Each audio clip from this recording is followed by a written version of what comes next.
Samajwadi party के बदायूं से सांसद आदित्य यादव शुक्रवार को मैनपुरी पहुंचे, जहां उन्होंने विकास भवन रोड स्थित kinetic green e rickshaw showroom Meena Motors का उद्घाटन किया।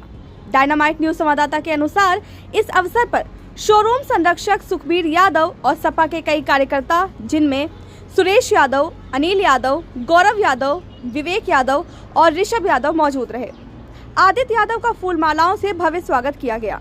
प्रदेश सरकार द्वारा जिलों में आईएएस अधिकारियों से भ्रष्टाचार की जांच कराए जाने के सवाल पर आदित्य यादव ने कहा कि सरकार दिखाने के लिए ये कदम उठा रही है। उन्होंने कहा, जब जनता की सुरक्षा में लगे अधिकारी ही लूट में शामिल हो जाएंगे तो जांच कौन करेगा। आदित्य ने आरोप लगाया कि चुनाव करीब देख सरकार घबराहट में ऐसे फैसले ले रही है। उन्होंने कहा कि समाजवादी पार्टी का पीडीए नारा असर दिखा रहा है और भाजपा सरकार बौखला गई है।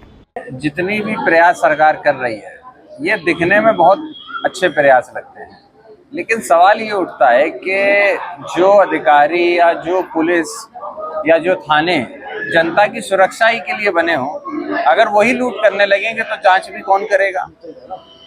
आज सरकार प्रदेश की और मुख्यमंत्री जी लगातार ये जनता को दिखाना चाहते हैं हम भ्रष्टाचार के खिलाफ हैं, लेकिन उन्हीं की सरकार में कितने बड़े बड़े भ्रष्टाचार प्रदेश के अंदर हो रहे हैं, कितने बड़े बड़े अधिकारी, उनकी नाक के नीचे के अधिकारी किस तरीके के भ्रष्टाचार में लिप्त हो रहे हैं, फंस रहे हैं, फरार हो रहे हैं।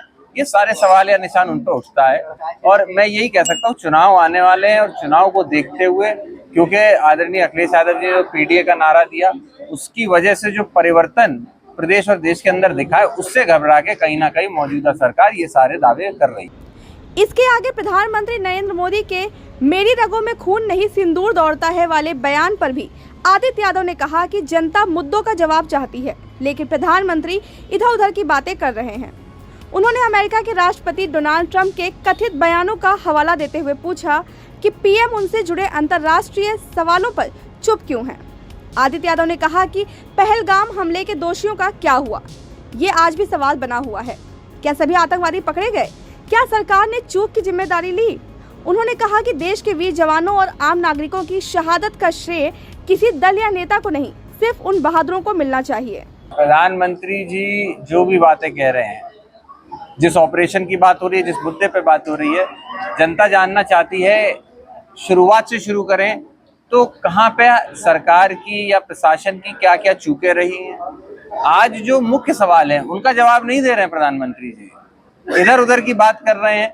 ये जवाब क्यों नहीं दे रहे कि आज जब बायलैटरल बात होती है तो दो देशों के अंदर जब बात हो रही, किसी तीसरे को नहीं आना चाहिए। वहीं पे अगर एक देश के राष्ट्रपति 8-8 बार मीडिया के सामने, एक बार 2 बार गलती मान सकते हैं, 3 बार मान सकते हैं, लेकिन उसके बाद 8-8 बार आके अगर ये बात कह रहे हैं, अमेरिका के राष्ट्रपति डोनाल्ड ट्रंप कह रहे हैं, बार बार ये बात कह रहे हैं कि मैंने जंग को रुकवाया, तो इसके ऊपर सरकार खुले तौर पे, प्रधानमंत्री जी खास करके खुले तौर पे क्यों नहीं बोलते हैं। जब ऑल पार्टी की मीटिंग होती है, उन मीटिंगों में आना, अपने पार्टी के सभी जो साथी हैं उनको संतोषजनक जवाब उनके सवालों का देने से क्यों भाग रहे हैं प्रधानमंत्री जी। और जब बात आती है तो जनता में जाके एक प्रोपेगेंडा फैलाने के लिए वो ऐसे डायलॉग और ऐसी भाषा और ऐसी पिक्चर के डायलॉगों को इस्तेमाल करने का काम करते हैं। ये जनता को भ्रमित करने की बात।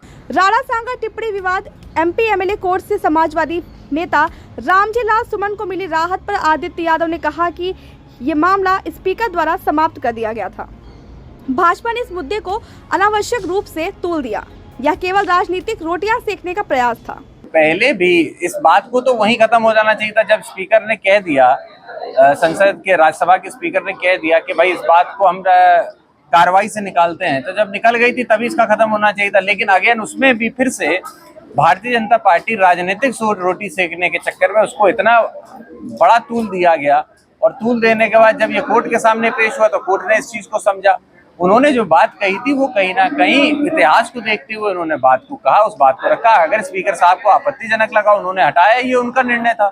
तो इसमें दूसरे तरीके से राजनीति करना छोड़ना चाहिए। मैं समझता हूँ भारतीय जनता पार्टी को जनता की जो समस्याएं हैं, जो मुद्दे हैं, बेरोजगारी, भ्रष्टाचार, बढ़ती महंगाई, इन पे कहीं ना कहीं नकेल कसनी चाहिए।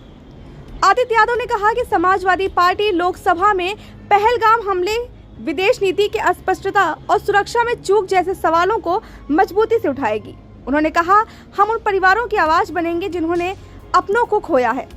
Bureau report, dynamite news, Mainpuri.